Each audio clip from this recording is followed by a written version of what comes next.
If there was any legal issue that you would want to familiarize yourself with, it would be due process of law.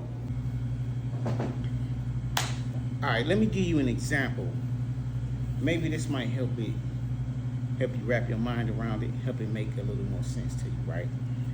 It's not your citizenship that's entitling you to due process of law.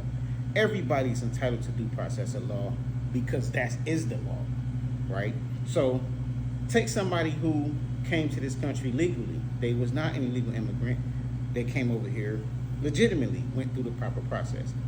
But while they were here, they got into some trouble, domestic violence, right? They got convicted of a crime. Now that because you got convicted of a crime, you're subject to deportation. They sent them through the proper process, find them guilty, determined they need to be deported, they kick them out.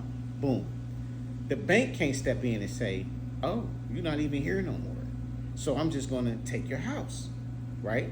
Just because they're not an American citizen and just because they no longer in the United States, you still have to initiate the foreclosure proceedings if they fall behind on their payment, obviously.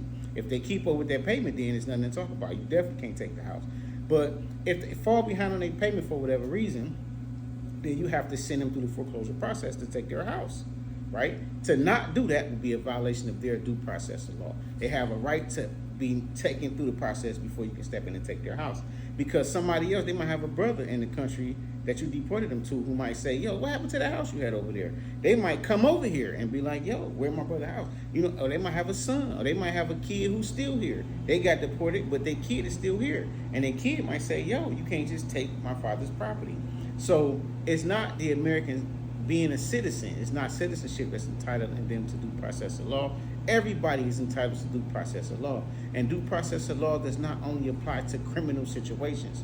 Everything is subject to due process of law. Follow me for part 3.